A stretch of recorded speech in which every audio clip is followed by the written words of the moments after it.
There are very few colours as iconic in football as Brazil's yellow and blue. When you see those colours with the green trim and white socks, you know you're about to witness some of the best footballers the sport has to offer. From Pelé to Neymar and everyone in between, the list of names who have pulled on the yellow shirt is a footballing hall of fame in and of itself. As the most successful team in the history of the World Cup, Brazil have lifted the trophy 5 times in their iconic colours. But the Brazilians did not always don the yellow and blue that we know them so well for. It was a single event which would cause an irreversible shift in Brazilian football that would result in the change in appearance. An event which happened over 70 years ago that Brazilians still feel today. So why is it that Brazil wear yellow? Well, the answer lies in the 1950 World Cup final, an event which would become known as the Maracanazo. When the Brazilian national team played their first international match in 1914, they did so in the colours white and blue. In 1917 they briefly switched to a yellow and green striped shirt, but this design would last only 2 years, with the higher ups in the Football Federation not fans of using the colours of the flag in the design of the uniform. After this brief change, the Brazilians returned to the white and blue in 1919, and they would continue to wear these colours up until that fateful game in 1950. In 1946, Brazil were awarded the hosting rights of the 1950 World Cup. They had been frontrunners alongside Germany to host the 1942 World Cup, which didn't happen due to World War II, a factor which also removed Germany from hosting contention in 1950. In fact, it was Brazil's push to host the 1950 World Cup that could well have saved the tournament as we know it. The competition was almost not held due to a lack of interest from the international community. I'm sure there are some Brazilians who wish the tournament never did happen. Brazil entered the 4th rendition of the World Cup without a title to their name, but eager to change that. Although it was England who came into the tournament as favourites, this view was quickly changed to Brazil as the hosts asserted their dominance in the competition. They advanced out of their group following victories over Mexico and Yugoslavia and a draw with Switzerland. But this World Cup had a different format to what we're used to today, a format proposed by the Brazilian organisers in an attempt to maximise revenue to help manage the costs they had incurred in hosting. The 13 competing teams were divided into 4 first-round groups, with the winner of each group advancing to a second group, which would be played in a round-robin format to determine the winner. Following the first group stage, Brazil were placed alongside fellow group winners Spain, Sweden and Uruguay. Brazil made light work of Spain and Sweden, beating them 6-1 and 7-1 respectively, setting them up for their final match against Uruguay.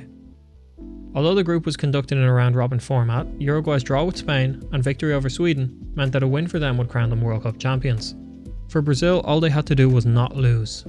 So although this game is often listed as a final, and I've done so myself, strictly speaking this is not accurate, although this was the game which determined the winner. Given their form in the build-up to this match, the mood in Brazil was joyous, with many Brazilian fans viewing victory as inevitable. After all, Brazil had just stormed past Spain and Sweden, while Uruguay had struggled. Why should this match be any different? Even before this tournament, Brazil had been dominant in South America, scoring 46 goals in 8 matches at the 1949 Copa America, where they beat Uruguay 5-1. It has been reported that in the build-up to the match 22 gold medals were made, with each player's name imprinted on them. Going one step further, the mayor of Rio de Janeiro gave the players a speech before the match, saying, "You players, who in less than a few hours will be hailed as champions by millions of compatriots. You who have no rivals in the entire hemisphere. You who will overcome any other competitor. You who I already salute as victors." Not only was victory being proclaimed by politicians, fans and the media, a victory song had been composed and practiced, ready to be performed for the Brazilian side after they had been crowned champions. Although not every Brazilian was blinded by optimism. Paulo Machado de Carvalho, who would later lead the Brazilian Football Federation for their victorious 1958 and 1962 campaigns, was wary of the presumptuous attitudes. Upon seeing and hearing the praise and expectations being heaped upon the Brazilian players, Paulo warned coach Flavio Costa that the players' concentration could be affected, but he was ignored. Frustrated, he told his son who was accompanying him, "We are going to lose." On the day of the match, celebrations continued as a mini carnival was organised in Brazil, while thousands took to the streets to celebrate the upcoming title. The spirit persisted as fans flocked to the Maracanazo, which boasted over 200,000 fans on the day, according to some estimates, an attendance record unlikely to ever be broken. But these celebrations did not go unnoticed by the Uruguayans. When Brazilian newspaper O Mundo printed a photo of the Brazilian team alongside the headline, "These are the world champions," on the morning of the final, Uruguayan captain Obdulio Varela bought as many copies as he could, laid them on his bathroom floor and encouraged his teammates to spit and urinate on them. Before the match, Uruguayan coach Juan Lopez encouraged his side to play defensively in an attempt to nullify the Brazilian attacking talent which had been on display throughout the tournament. After he left, the captain, Varela, stood up and spoke to the team. He told them that if they played defensively they would be sure to lose. They would have to go against the odds and not be intimidated by Brazil or their fans. That would be the only way they could win. The match itself started as many predicted it would. The ferocious Brazilian attack forced Uruguay back, who defended resolutely for the first half and managed to get to the break with the game scoreless. But just 2 minutes into the second half, the Brazilians took the lead, as Friaça fired low and hard past the Uruguayan keeper. As fans erupted in the stadium, Uruguay would be spurred on by conceding, and they would begin to take a hold of the game. The Uruguayan attacks mounted, and Brazil's defensive frailties began to show. In the 66th minute, Uruguay found their equaliser through Juan Alberto Schiaffino, and 13 minutes later, with Uruguayan pressure still firmly on Brazil's defence, they broke through again. This time it was Alcides Giggia who broke down the right hand side and scored with a low shot under Brazilian keeper Barbosa. For the first time that day, Brazil fell silent. They had 11 minutes to equalise, or else Uruguay would be crowned world champions. But equalise they could not, and after the 90 minutes had elapsed, English referee George Reader blew the final whistle. Apart from the joyous celebrations of the Uruguayans who had just claimed their second world title, the final whistle brought a stunned silence across the country. For Brazilians, the result was catastrophic. At least one fan committed suicide, while 3 others suffered heart attacks. Outside the stadium, a group of fans knocked over a bust of Rio's mayor Angelo Mendes de Moraes, who was reviled due to the premature congratulations he gave the team. The 22 gold medals which had been created were discarded, never to be seen again, and the celebratory song which had been created was never performed. While Uruguay were handed the Jules Rimet trophy, it was done so without a ceremony, as nobody had prepared a speech in the unlikely event of their victory. But this defeat would begin a period of national mourning in Brazil. Brazilian playwright Nelson Rodrigues would later say, "Everywhere has its irremediable national catastrophe, something like a Hiroshima. Our catastrophe, our Hiroshima, was the defeat by Uruguay in 1950.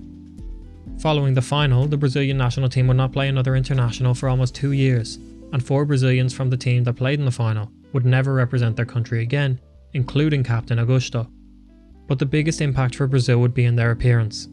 The white shirts which the Brazilians wore in the final that day were quickly subject to criticism nationwide and deemed unpatriotic. As pressure mounted on the Football Federation to make a change, a competition was held in 1953 by the Correio da Manhã newspaper to redesign the shirts, with the key rule being that the redesign had to incorporate the colours of the Brazilian flag. Eventually the competition was won by Aldir Garcia Schlee, who came up with the iconic look we all know today. The yellow shirt with green trim, blue shorts and white socks. The redesign was first used in March 1954 against Chile and has been used ever since. The white shirt with blue trim had become a thing of the past, something which Brazil sought to actively forget. Since that final, the Brazilian shirt has only ever been white on 2 occasions.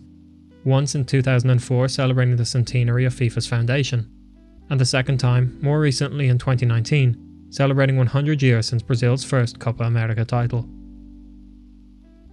Nothing would be the same for Brazil following the 1950 World Cup. What started as a celebration of football resulted in a period of national mourning. They began the tournament proudly competing in white, and left it wishing for any other colour. Brazil may not always have worn their famous yellow and blue, but it's impossible to imagine them gracing the pitch in another colour these days. There are very few nations who have experienced such a damaging event in their sporting history, and fewer still who have managed to come back even stronger. Yet since donning their now iconic colours, Brazil have reached the pinnacle of world football, becoming the most successful international team and being crowned world champions on 5 separate occasions. The Maracanazo may have been exactly what Brazil needed to come to dominate the footballing scene, but try telling that to a Brazilian.